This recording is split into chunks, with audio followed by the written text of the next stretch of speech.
Let's talk about some books I'm dying to get to.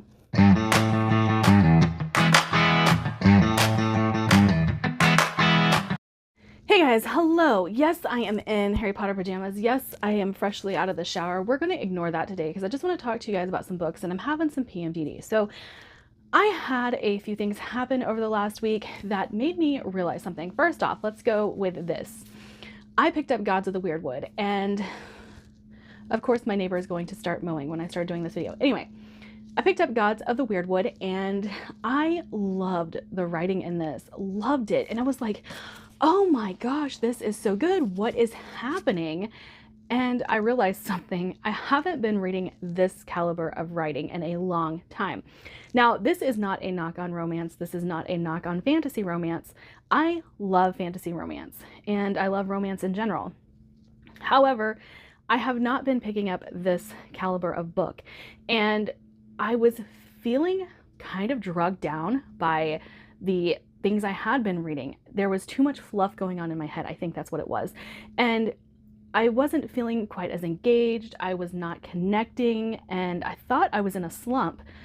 Picking this up made me realize my brain needs more. And so that happened. And then the lovely Anthony Ryan sent me A Tide of Black Steel, and I realized this is my only anticipated read for the end of the year. Well, not only, but like the one that I had my sights set on, was ready to have my hands on, and I was so excited to get to. Everything else had like mild excitement attached to it, except for one other book, and we'll talk about that in just a second. So I was like, oh yeah, okay, Gods of the Weirdwood, Tide of Black Steel, R.J. Barker, Anthony Ryan, two auto-buy authors for me that I absolutely love. This makes sense, except why am I not reading these books? And then I got the arc for another book, which would be the third in this series. And if you guys have seen my top 10 books of the year, you know Kagan is on it. This is the second book.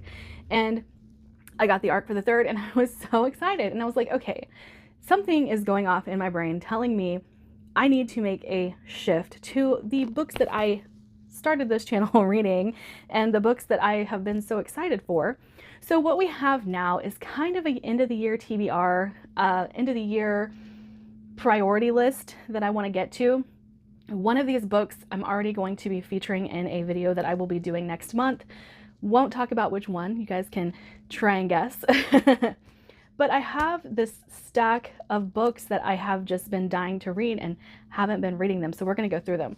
First of those would be The Traitor God by Cameron Johnston. Now, I absolutely loved The Maleficent Seven. Immediately after reading that, I bought these, and I still haven't read them. Why? Why have I not read them? It doesn't make any sense. And this one says, grabs you and doesn't let go, packed with action and laced with black humor. Yes, this is what I should be reading, right? This.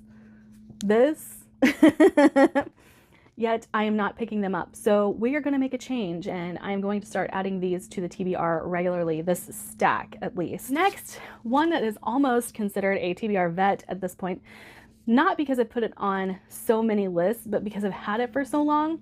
That would be The Unwilling by Kelly Braffett. This is dark. If you don't know, this is Stephen King's niece, and she wrote a fantasy novel. And so I'm like super excited for this. It says, an epic tale of greed and ambition, cruelty and love. This deeply immersive novel is about bowing to traditions and burning them down. So I definitely need to get on board with this. And then I do have a second chance author, or a couple of second chance authors on here.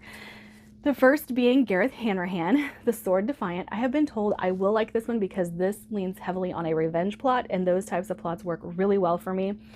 And I didn't like The Gutter Prayer. It was a little too character driven, a little too wordy, and I just couldn't get excited about the book. So I am going to be trying this one, but it has been sitting over here on my bookshelf of like overflow TBR. And so I've added it to the list. This says, set in a world of dark myth and dangerous prophecy, The Sword Defiant launches an epic tale of legendary warriors, living weapons, and bloodthirsty vengeance. I do want to take a little break here and enter a couple of audio or ebooks that I have before I forget. The Lost War. I saw Justin Lee Anderson on here, but The Lost War is definitely one I want to get to. I don't have a physical book in front of me to give you a synopsis of it, but everyone that I know that has read it has told me I'm going to absolutely love it, and I just haven't picked it up yet. The 11th Cycle by Kian Ardalan, I do believe is the author's name. If I got that wrong, I'm so sorry.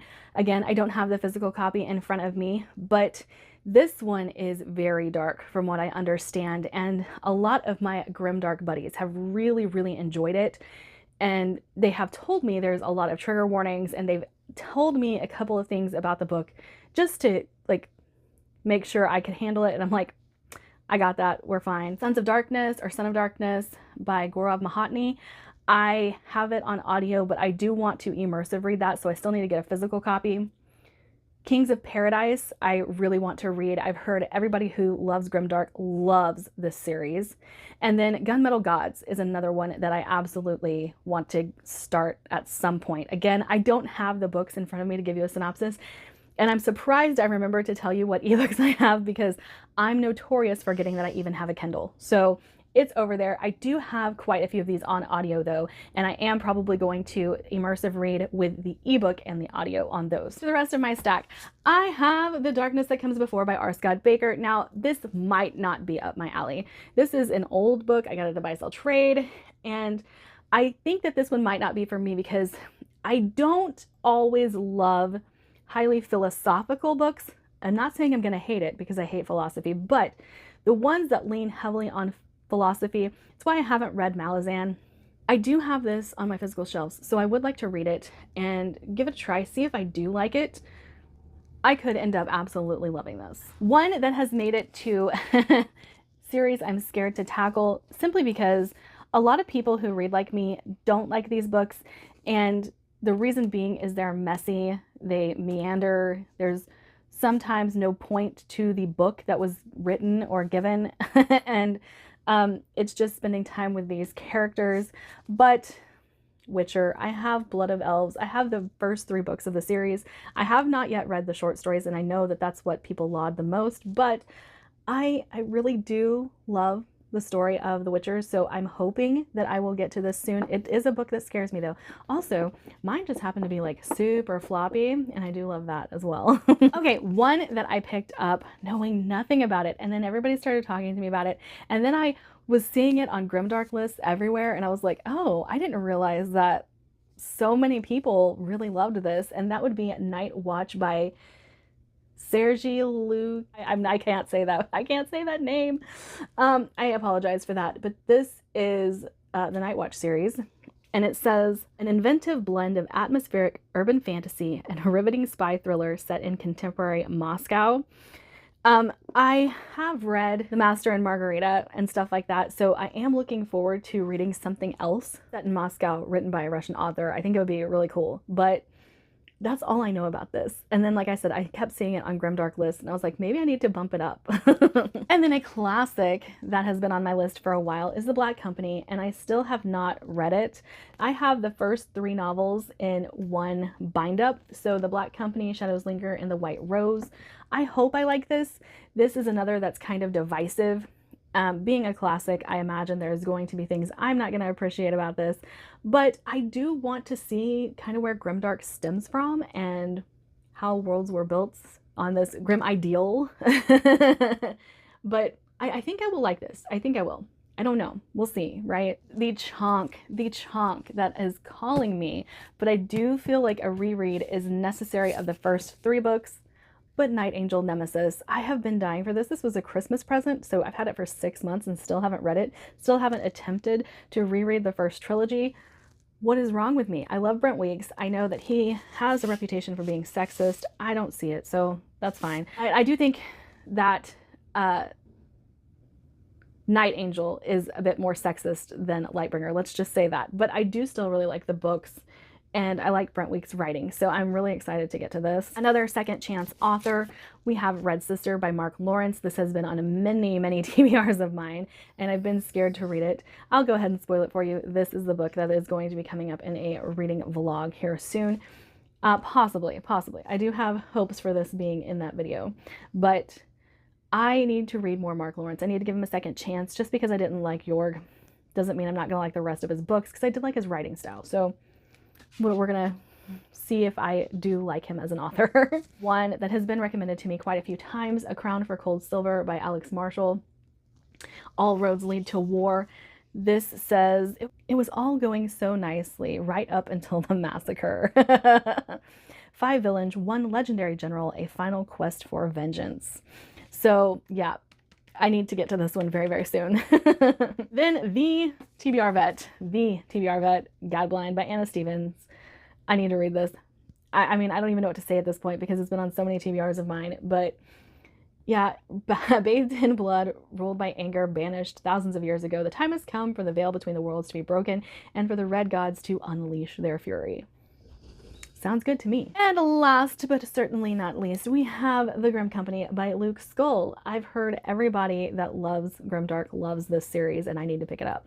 A rollicking dark fantasy, it moves with a verve and pace, fitting more plot than some entire trilogies, and is threaded through with great sense of humor and energetic and well-written dark fantasy debut. Yes, sounds up my alley. So if you haven't noticed, the shift is all about, I need to start picking up more dark fantasy again. I need to start reading the Grimdark that actually brings me joy because I'm weird like that. I need to start reading these epic, well-written books again and kind of lay off the fantasy romance for a while.